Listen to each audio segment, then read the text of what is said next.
merci, monsieur le professeur, pour l'appréciation du travail final. Je vous remercie. C'est la contribution de vous tous. Je commence par la dernière question. L'urée peut-elle être utilisée? Parce que nous avons utilisé l'urée, mais l'urée n'est pas trouvable partout. Peut-être dans les provinces, dans les milieux ruraux, on n'aura pas toujours l'urée. Mais nous avons utilisé l'urée, pourquoi d'abord? C'est parce que ça contribue, ça donne un apport en azote. Donc, hormis l'urée, vous avez vu que nous avons même travaillé aussi avec la bouse de vache. La bouse de vache aussi apporte l'azote. Donc, nous pouvons utiliser l'urine comme un apport de l'azote. C'est la même chose. Question de savoir comment on va appliquer cela. Mais c'est la même chose, c'est possible de le faire. D'ailleurs, même dans nos perspectives, nous allons ici intégrer ça. Parce que nous allions travailler même avec ça. Malheureusement, il y a un étudiant que j'ai donné là-dessus pour voir. Alors, il avait un peu des réserves pour utiliser l'urée. Un étudiant de l'environnement même. Alors, il s'est fait qu'il avait même abandonné. Mais c'est un apport d'azote. On va le faire. Nous avons utilisé des épluchures de manioc, oui. Mais est-ce que les ordures ménagères qu'on trouve ici vont nécessiter notre modèle? Non, le modèle est là. Ce sont les facteurs qui peuvent changer. Mais le modèle est là. Parce que les facteurs, il y a plusieurs facteurs qui peuvent entrer en jeu. On peut avoir 3 facteurs, 4 facteurs, ça dépend. Mais ces facteurs-là, il y a des facteurs qui sont contrôlables et des facteurs qui ne sont pas contrôlables. Ici, nous avons choisi les facteurs qui sont contrôlables. Ce sont des facteurs que moi, les manipulateurs, je peux contrôler. Bon, si vous prenez par exemple la DBO, vous mesurez au début. Mais à la fin, là, quand vous êtes pendant l'expérimentation, ça peut toujours changer. Si ça change, comment vous allez modifier ça? Alors, si vous avez la capacité de maintenir cela, parce que dans le modèle, nous avons trouvé des modalités, minimales et maximales. Vous voyez que si là, j'avais fixé ma modalité, par exemple pour le pH 6 c'est 6, je sais que c'est 6, j'ai conditionné comme ça. Si c'est la température, c'est 25, 25, je contrôle la température. Donc les facteurs peuvent changer. Si maintenant, avec les mêmes facteurs que nous avons utilisés, nous changeons les domaines, donc nous allons aussi changer. Mais le modèle est là. Nous aurons aussi des variabilités. Mais l'idéal pour nous, c'est qu'on ne doit pas s'éloigner de la réalité. C'est ça le modèle. Ça nous facilite d'abord vous prédire et ne pas s'éloigner de la réalité. Mais le modèle ne va pas changer, c'est le même modèle.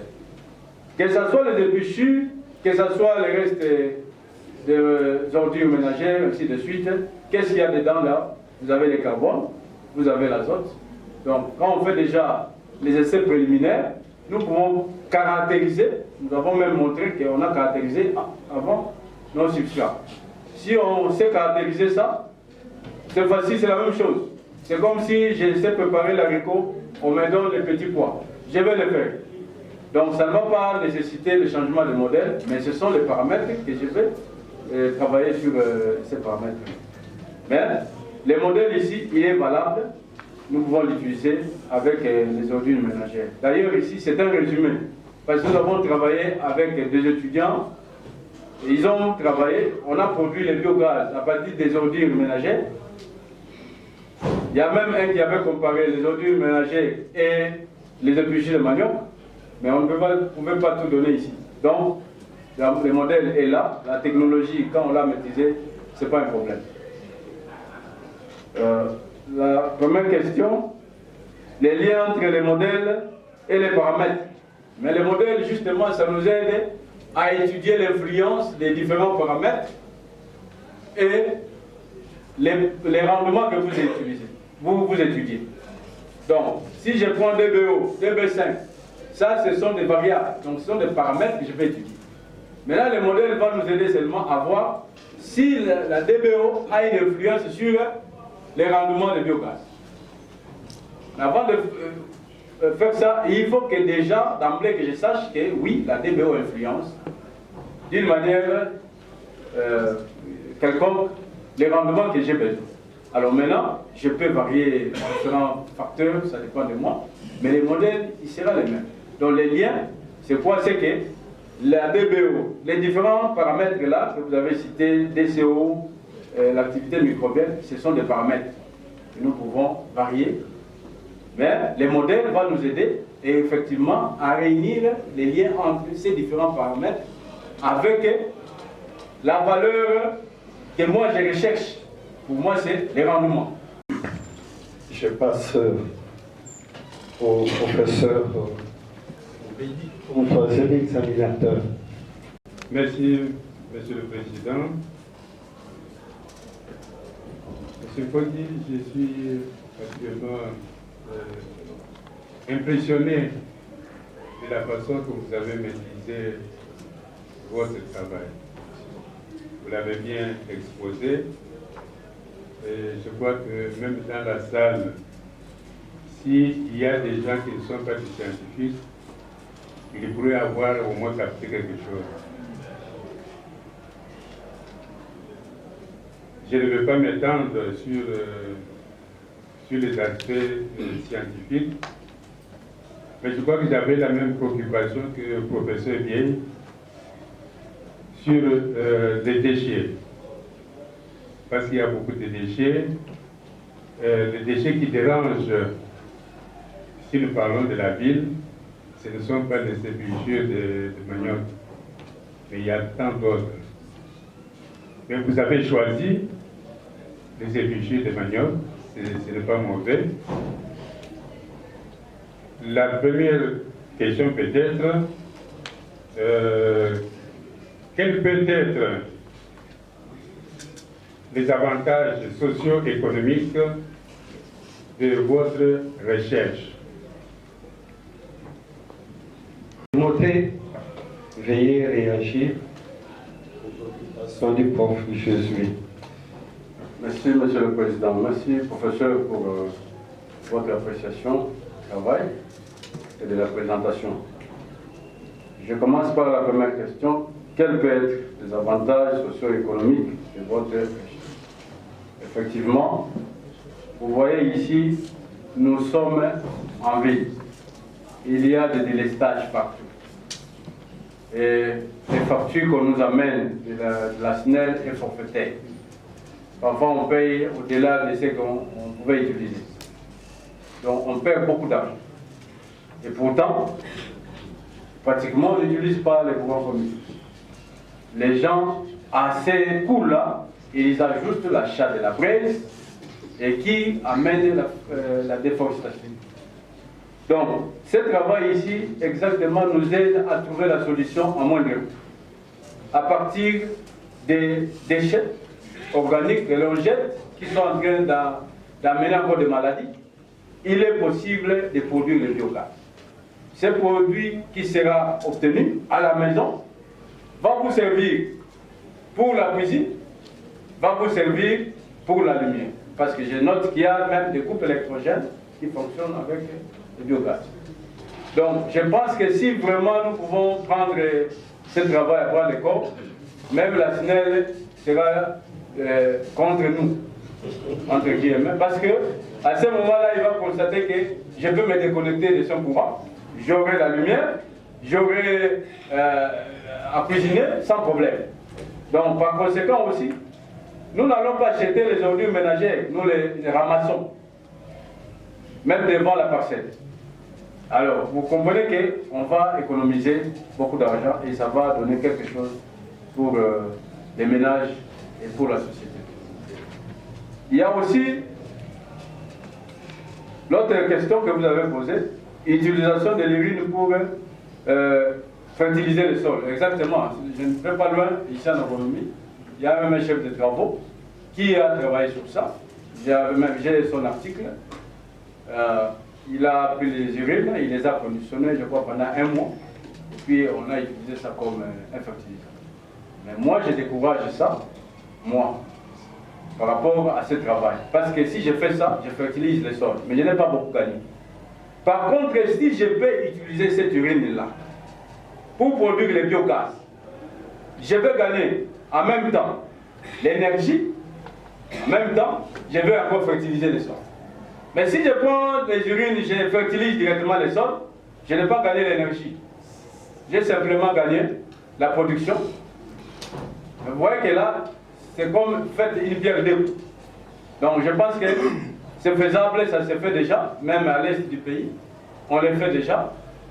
Mais je pense que la meilleure solution, c'est de passer par le biogaz, parce que vous allez obtenir aussi l'énergie, vous allez cuisiner sans beaucoup dépenser. Et après, les ordures que vous allez obtenir là, les déchets, ce sont les digestats, que vous allez encore fertiliser le sol. Donc je crois que c'est ça l'avantage que le travail est en train de montrer ici. Dans mon village, on utilise les épluchures de manioc, tout ça pour résoudre. Donc si on entend que j'ai travaillé sur les épluchures de manioc au village pour produire le biogaz, exactement. Mais aujourd'hui, nous avons des problèmes parce que avec les engagements que nous prenons, comme le professeur Roger nous a dit ici, les ODD, on nous décourage de faire la déforestation. Mais au village, qu'est-ce qu'on fait? On peut pas avec les bois de chauffe. Ces bois-là viennent de quoi? De la forêt. On est en train de favoriser la déforestation.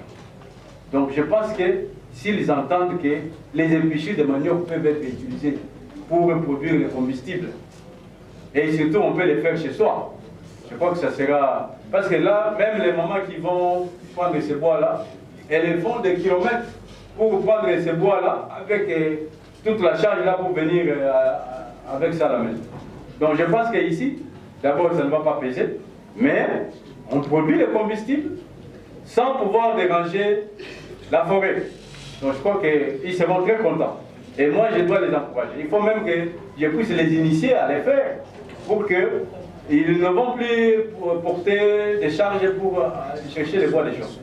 Donc je pense que ce sont des questions, des réponses que je peux proposer. Je ne sais pas si... Professeur.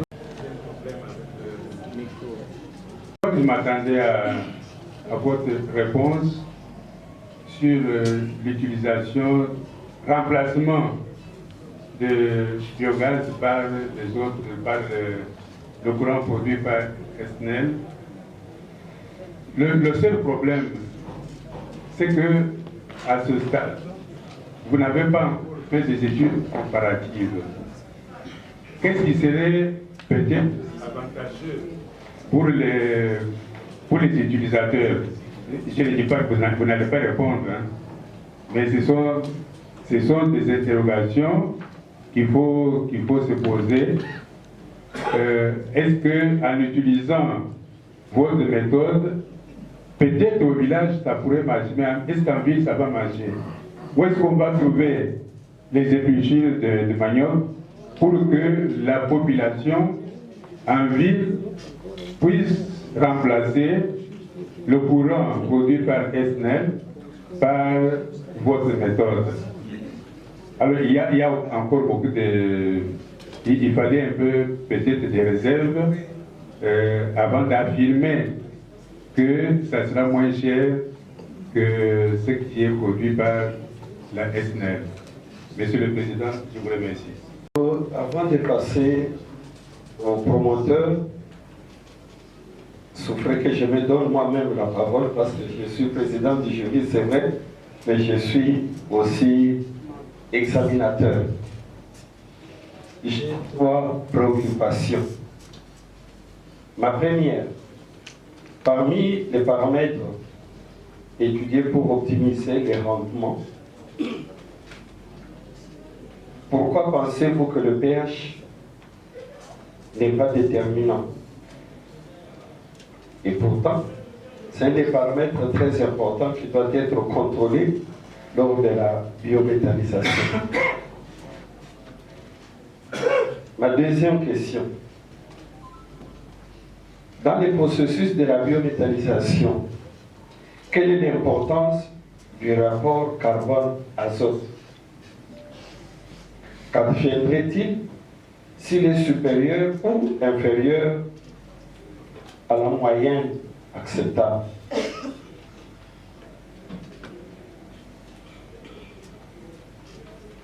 Et ma troisième préoccupation, elle est en rapport avec vos courbes d'iso-réponse.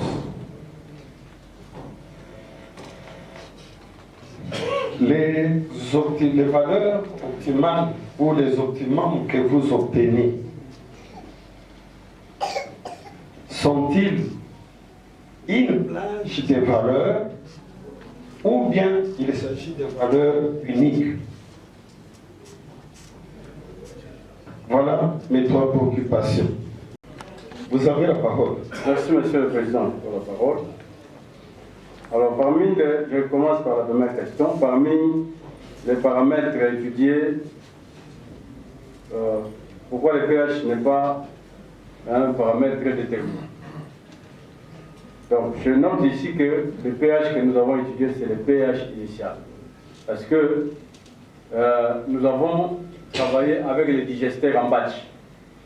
Lorsque vous conditionnez votre matière organique, vous conditionnez, vous ensemencez. Vous prenez les bactéries, vous les mettez. Ces bactéries sont allergiques à l'oxygène. Donc, le milieu doit être anaérobie. En d'autres termes, on ne peut plus accéder. Alors, cependant, dans les processus de biométhanisation, il y a plusieurs phases. Donc, vous avez l'hydrolyse, vous avez la cytogenèse, vous avez la méthanogénèse. Donc, vous comprenez déjà que pendant ces phases-là, il y a une variation qui se fait. Quand il y a hydrolyse, vous aurez des acides volatiles, des acides gras volatiles, qui vont se produire. Alors, il y a une variabilité qui peut se faire. Cependant, quand vous avez conditionné, au départ, vous avez mesuré votre pH initial.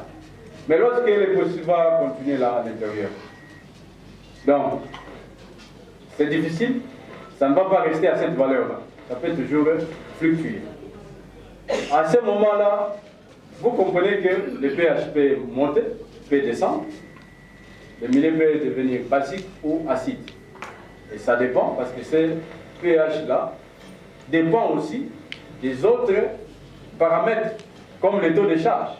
Si vous mettez un taux de charge, vous avez surchargé votre digesteur, vous voyez que vous aurez l'excès de la production des acides gras volatiles.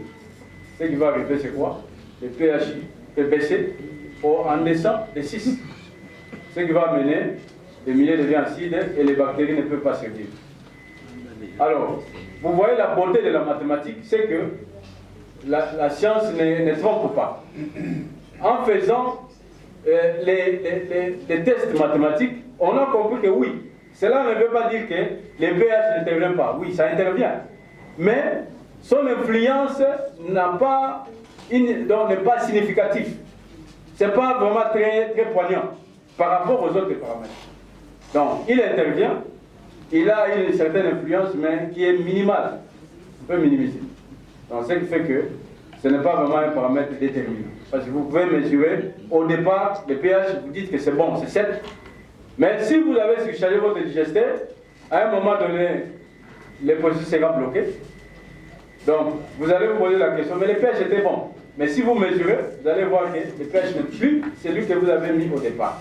Il m'est arrivé, des fois, parce que c'est un travail que nous avons fait plusieurs fois, les digesteurs qui a bloqué, si vous mesurez le pH, soit vous allez voir le pH est très acide, soit le pH est basique. À ce moment-là, ça ne marche pas. La deuxième question, dans les processus de biométhanisation, quelle est l'importance du rapport carbone-azote? Exactement. La matière organique en soi, quand vous la mettez, vous la soumettez pour la digestion. Mais ceux qui vont transformer cette matière organique, ce sont les bactéries méthanogènes. Il faut que ces bactéries-là, ce sont des êtres vivants, doivent vivre, doivent manger, doivent croître. Alors, qu'est-ce qu'ils consomment? Les bactéries méthanogènes consomment le carbone pour l'énergie. Mais elles ont besoin aussi de l'azote pour la multiplication, pour la croissance. Donc, ce qui fait que les rapports carbone-azote, c'est un des facteurs clés qui, lorsque vous ne respectez pas cela, il y aura des conséquences. Soit les bactéries consomment sérieusement, mais n'ont pas les protéines nécessaires. Donc, l'apport en azote étant faible, ne vont pas croître. Donc, elles ne sauront pas survivre pour produire le biogaz. La même chose si il y a beaucoup d'azote. Vous voyez à ce moment-là, soit il y a peu de carbone, beaucoup d'azote, ils ont consommé, ils ont un peu d'énergie, mais tellement qu'ils croissent en désordre, mais ils n'ont pas l'énergie nécessaire pour fonctionner. Ce qui fait qu'ils ne vont pas bien fonctionner. Donc le rapport carbone-azote est très important. Donc c'est comme ça que les rapports-là ont un intervalle de 20 à 30, avec un optimum qui est autour de 25. Donc si vous êtes en deçà, vous voyez déjà que vous allez produire, oui, mais ça ne sera pas à long terme. À un moment donné, la digestion sera bloquée. Si c'est au-delà, la même chose, ça sera bloqué. Donc, mais si vous respectez cet intervalle-là, vous êtes vraiment dans les bons et les micro-organismes auront assez d'azote pour la multiplication et la croissance, auront aussi de l'énergie pour consommer et travailler comme il faut. Donc je pense que c'est ça l'importance des rapports carbone-azote. Quant aux courbes d'iso-réponse, si les valeurs que j'obtiens là, optimales là, sont une plage de valeurs ou bien c'est une valeur unique. En fait, ce qui était important d'abord ici, c'est de voir circonscrire la zone où nous avons l'optimum. Maintenant, dans cette zone-là, c'est comme ça que nous avons même montré les courbes de surface de réponse. À chaque point de cette courbe-là, il y a une réponse appropriée. À chaque point, il y a une réponse. Et si vous choisissez un point, vous pouvez faire les projections en axe des X et des Y. Vous allez voir, n'est-ce pas, les paramètres correspondants. Si c'est le taux de charge, vous allez voir qu'à cette valeur ici, voici la concentration en urée que j'ai besoin, voici le taux de charge que j'ai besoin. Alors maintenant, parmi toutes les valeurs-là, la beauté de la mathématique, on voit nous donner une valeur qui est la plus probable, c'est cette valeur-là. Donc c'est une valeur unique, mais ce n'est pas la seule valeur parce que pendant cette zone, dans toute cette zone-là, il y a des valeurs. Mais ça, c'est la valeur que, avec l'analyse, on a supposé que c'est une valeur qui est vraiment la meilleure, qui va vous aider à ne pas vous tromper. Donc, mais nous sommes dans cette zone-là de l'optimum. Notre doyen est aux anges devant les mathématiques mises en premier plan. Bon, je vais passer la parole au promoteur, mais avant cela, je voudrais avoir une seule question de la salle. De préférence, comme je vois un membre suppléant qui demande la parole, ça sera la seule question que je vais accorder à la salle avant que les promoteurs du travail prennent la parole.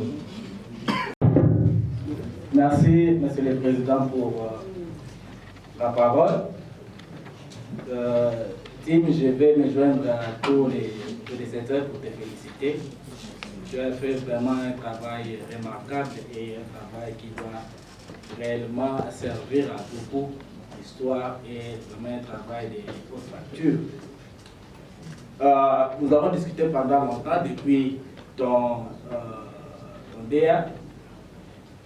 Et dans ton travail, tu as encore montré de quoi tu étais capable dans la maîtrise, dans la présentation. Donc, vraiment, mes très sincères félicitations. Merci.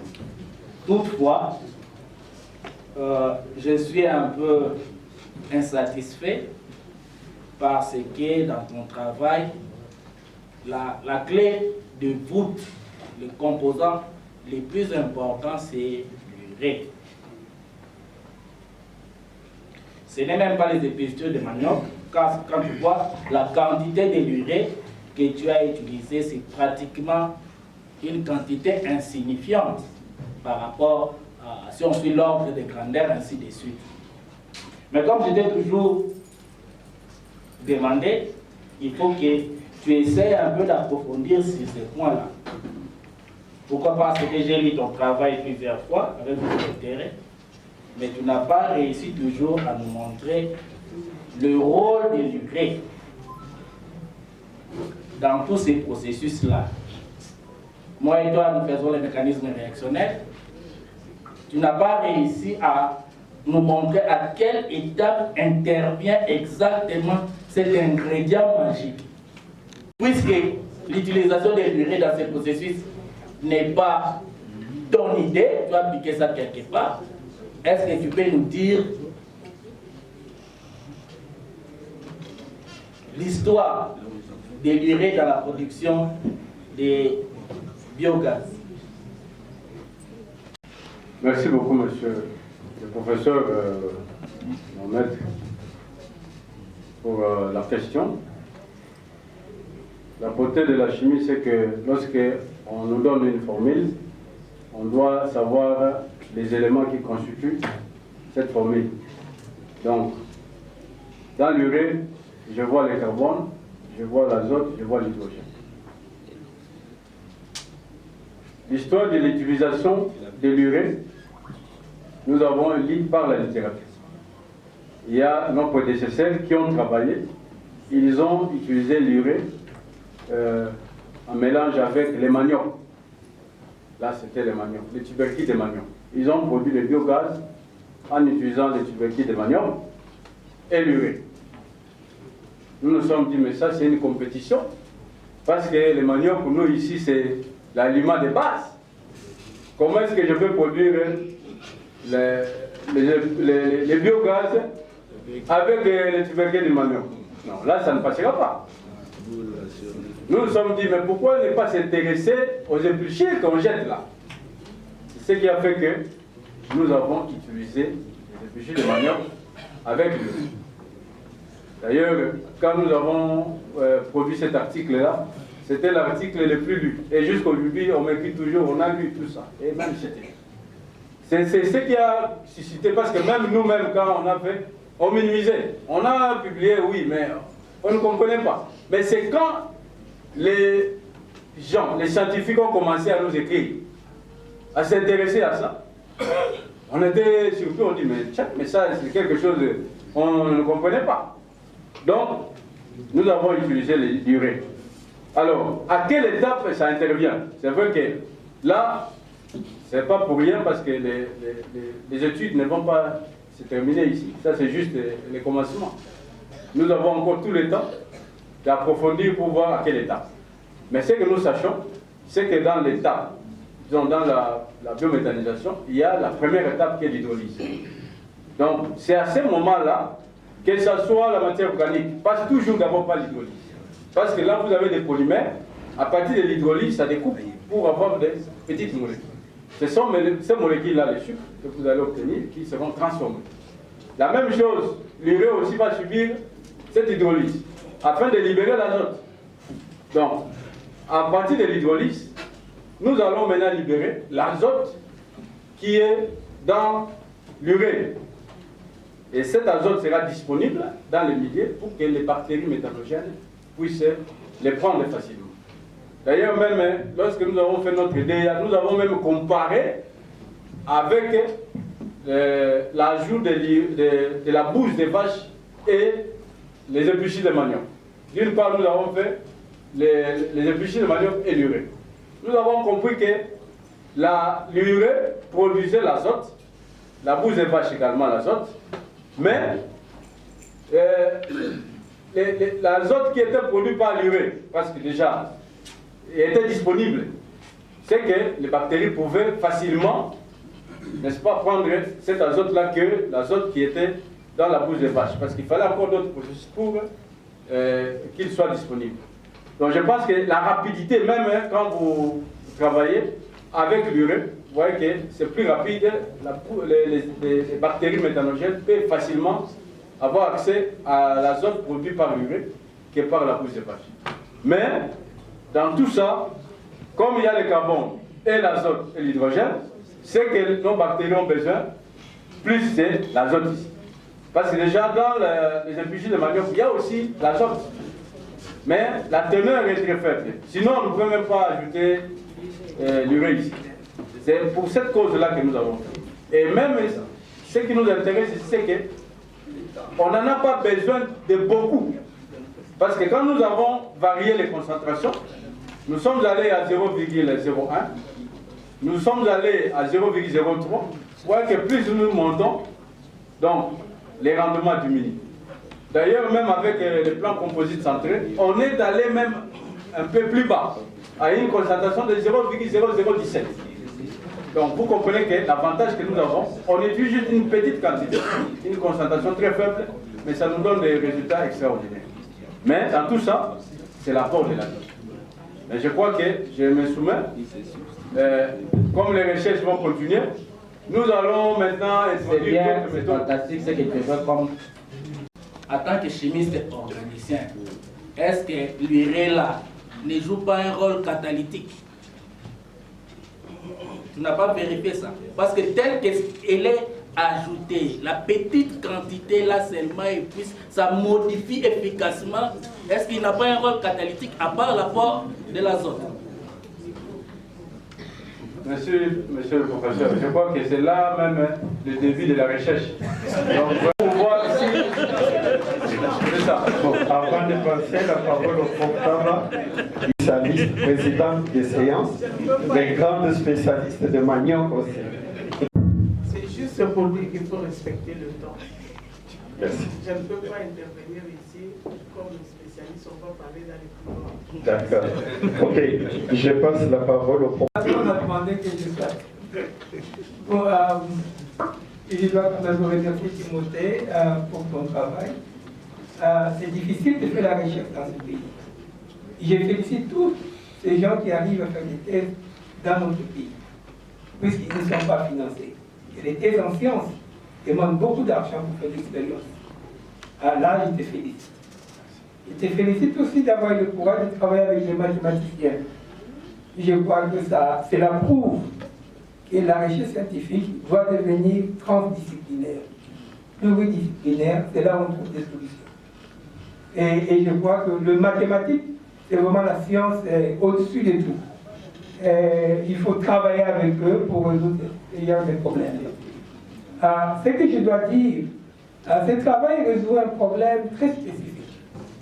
Je suis pendant longtemps à Mbakana, et vous savez, Mbakana est connu pour le manioc. Et pour le manioc, dans tout le processus, il faut épluchage, il faut des chicoires, il faut chauffer, ils jettent des épluchures, et voilà, c'est la solution. Je me dis une chose, le manioc est consommé dans notre pays. Et pour résoudre les problèmes de la famine, ici, il faut augmenter la production de manioc. Donc si vous augmentez, vous aurez beaucoup de déchets. Et évidemment, si vous utilisez ces déchets-là, vous allez rendre économiquement les gens assez bien. Donc c'est ça la solution. En fait, c'est la solution pour combattre la pauvreté. Donc, on passe la production de manioc, utiliser les déchets pour pouvoir produire l'énergie. Vous aurez les digestats pour améliorer l'agriculture. C'est la solution. Et si jamais les gens l'adoptent, Marie-Claire est là, ça ira bien, vous ferez les gâteaux, vous n'aurez pas besoin de l'histoire. Pour l'histoire de l'urée, j'ai été aussi surpris. On publiait un article et je reçois beaucoup de gens qui parlaient de ça. Je regarde, je me suis dit, écoute, il doit y avoir quelque chose de bien. Il a trouvé quelque chose de bien. C'est ça les découvertes scientifiques. Si vous prenez les déchets de manioc tout seul, vous faites la biométhanisation, le rendement est presque nul. Les Nigérians qui ont utilisé les déchets de manioc avec les déchets des animaux, des vaches, bouches, tout ça, ils ont eu des biogaz. Et c'est ça qui était en vogue. Donc moi j'étais surpris de voir que lui il a utilisé l'urée, il a eu un rendement plus élevé. Donc c'est vraiment une grande découverte. Donc l'urée comme tel, il doit agir quelque part. Si c'est trop, il génère l'ammoniac, le processus est bloqué. S'il est moins, il fait un problème. Il a montré ça ici.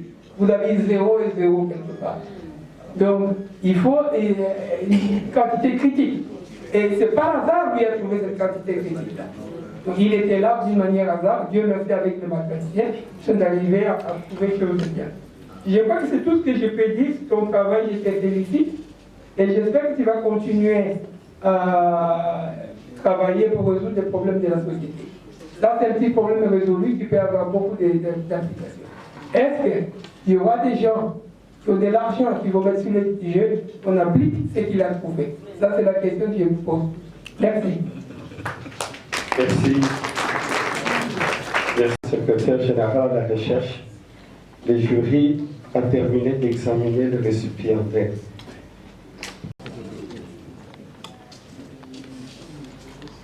La séance est suspendue. J'autorise le jury à se retirer pour délibérer à huis clos.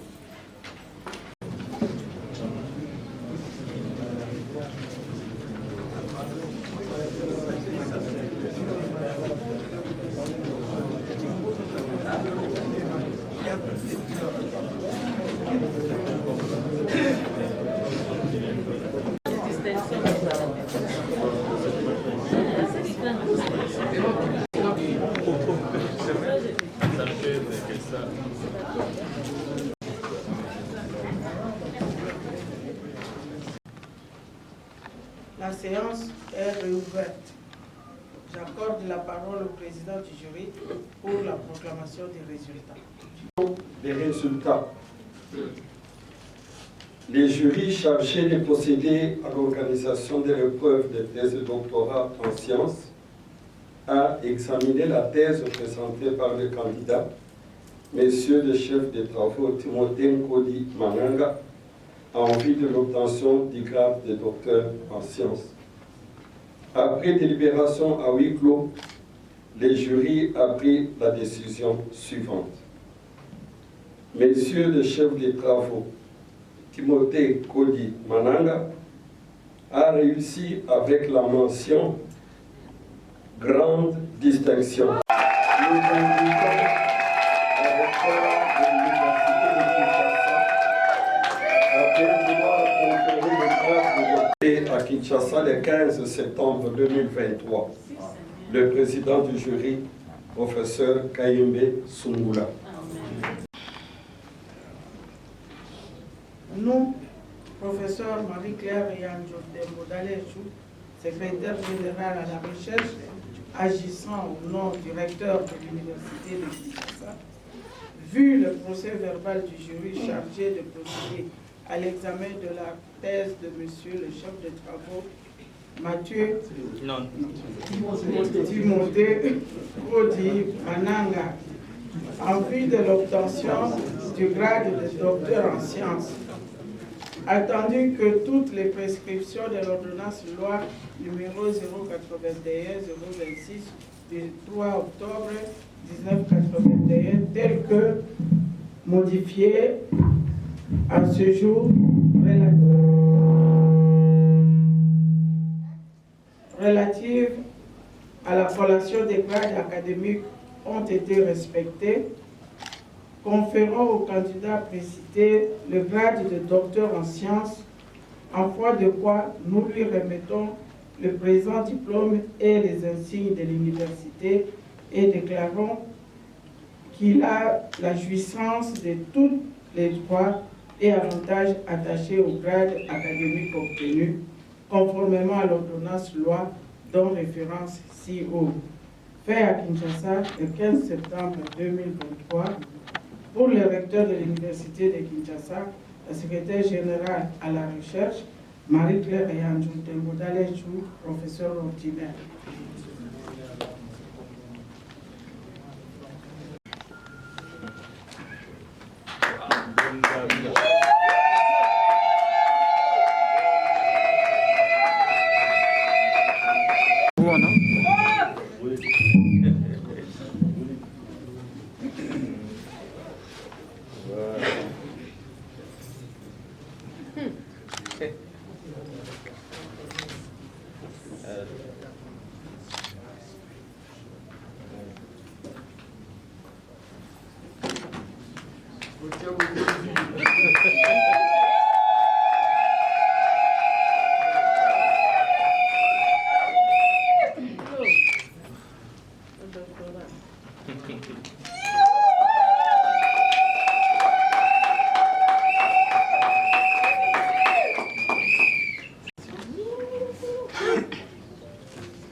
les enfants sont là.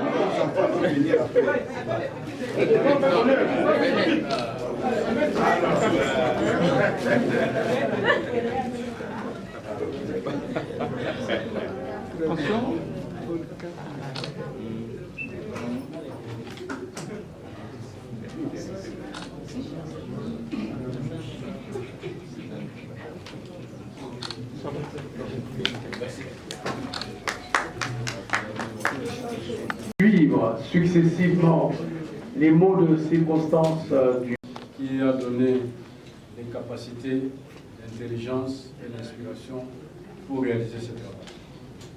C'est lui qui m'a protégé depuis le début jusqu'à la fin. Toutes les raisons du monde étaient là pour que je n'arrive pas à ce niveau. Mais Dieu a montré qu'il est Dieu. Je lui rends grâce. Je remercie aussi ma femme qui a supporté tout ce temps de sacrifice pour que nous puissions arriver à ce niveau. Elle a enduré, les enfants, vraiment que Dieu puisse continuer à la bénir. Merci. Quand j'ai quitté ma famille, je suis arrivé ici, j'ai abandonné les parents. Cependant, j'ai retrouvé les parents ici. Au campus, j'ai mon père, je cite le professeur Tab. C'est lui qui est mon père. Et j'ai ma mère, je cite le professeur Kaïm. Pourquoi? Donc la Razak n'existait plus. Lorsque je suis venu, j'ai commencé par le TFC. C'est lui qui m'a encadré pour m'apprendre la science. C'est le professeur Kayeb qui était la maman à la cuisine et le professeur Tabat qui était le papa. Et quand nous avons travaillé, il m'a initié, nous avons fini. La licence, c'était la même chose. Toujours ma mère, le professeur Kayeb, qui m'a encadré pour que je connaisse comment on fait la recherche. Ce que j'ai présenté ici, c'est le résultat de ce qu'il m'a montré. Et c'est le résultat de mon père, ce qu'il m'a montré. Vraiment, je ne sais pas comment dire, je le remercie d'avoir fait de moi un scientifique. Je peux faire la recherche, et c'est ce que j'ai présenté. La faculté des sciences aussi de l'Université pédagogique nationale, professeur Kizoum de l'agronomie, professeur Mabela, chef du département des maths informatique, professeur Mbala, chef du département de chimie et industrie, professeur Biey, encore chef du département de l'environnement. Voilà, donc presque tous les professeurs ici dans les jeunes ont des responsabilités. Et j'encourage aussi nos jeunes, docteurs, assistants, à imiter les lauréats du jour pour mener à terme les travaux de recherche en vue de venir renforcer les corps professoral de notre faculté et de notre université en général. Je vous remercie. Dans l'étude et avant de clore la séance. Merci. Avant d'entrer dans les thèmes, a choisi le manioc aujourd'hui comme priorité des cultures parce que 10 000 hectares de manioc pour atteindre au moins 141 millions de tonnes par an. Cela signifie quoi? C'est autant de tonnes de remerciements. Tous mes chaleureux remerciements à la faculté de médecine à sa tête, le professeur Dr Mbungu Wimba, doyen de la faculté, pour avoir mis à notre disposition cette salle de bibliothèque numérique en vue du déroulement des séances de soutenance publique de thèse de doctorat. À toute l'assistance venue encourager les nouveaux docteurs, parmi lesquels les membres de la famille biologique, amis et connaissances, sans omettre les collègues de promotion, je vous remercie pour l'affection toute particulière portée à l'endroit du nouveau docteur dans le cadre de la réalisation de son travail scientifique de thèse de doctorat. Bonne fête à tous et à toutes, le secrétaire général à la recherche, Yanjou Demboudalétou, Marie-Claire, professeur titulaire.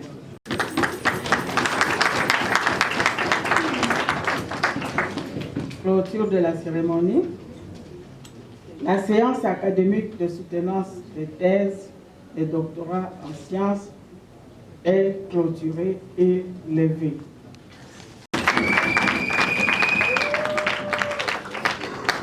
Et une réception. Le cocktail sera servi pour dans la salle et tous les professeurs présents dans cette salle. Lieu.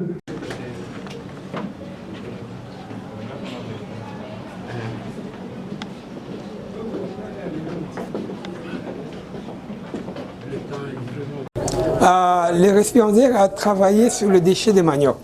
Vous savez que le manioc, c'est l'aliment de base, il y a beaucoup de déchets. Le tiers des tubercules de manioc est conçu des déchets. Il a montré qu'avec les déchets de manioc, on peut faire le biogaz. Les gaz qu'on peut servir pour cuire la nourriture, pour l'électricité et autre chose. Mais aussi, il a montré qu'avec le déchet de manioc, on peut faire des sucres réducteurs pour avoir le bioéthanol. Donc c'est un travail très très intéressant, un travail qui a des applications industrielles, un travail qui peut résoudre beaucoup de problèmes de notre société. Oui, évidemment, hein, si on peut travailler sur les déchets de manioc, il peut y avoir au niveau individuel, au niveau familial, il peut y avoir du travail, on peut générer pas mal de choses. Merci beaucoup. Bonjour, docteur. Bonjour. De quoi vous avez parlé aujourd'hui dans votre thèse de doctorat? J'ai parlé de l'optimisation de la production de biogaz et de sucres réducteurs à partir des épluchures de manioc par la méthodologie des plans d'expérience. Cette méthodologie nous permet de chercher quelle est la zone optimale qui peut nous conduire à trouver les rendements nécessaires pour la production de biogaz lorsque l'on fait les épluchures de manioc avec l'urée. J'ai choisi ce sujet du fait que le manioc, c'est notre aliment de base. On utilise ça, on mange ça. Mais quand on mange, il y a toujours un processus très nécessaire que le manioc subit, c'est l'épluchage. Ces épluchures sont considérées comme des déchets qui sont abandonnés, qui, lorsqu'elles sont dégradées, elles amènent des odeurs nauséabondes, donc la pollution de l'environnement. Et pourtant, on peut les valoriser en produisant des combustibles qui peuvent être utilisés pour la cuisson, mais aussi pour la lumière, ainsi de suite. En tout cas, nous recommandons que nous puissions continuer, donc nous recommandons aux autorités de nous aider à pouvoir vulgariser cette méthodologie qui va permettre à ce que tous les foyers puissent produire le biogaz à la maison, parce que ça va leur aider à utiliser comme combustible, et surtout que nous avons les problèmes de délestage. Et pour ceux qui sont dans les milieux ruraux, ça va nous épargner de faire la déforestation. Donc si on produit les combustibles à partir des déchets, ça sera très intéressant. Comme ça, nous allons épargner nos forêts qui jouent un rôle très important dans le réchauffement climatique. Merci beaucoup. Oui.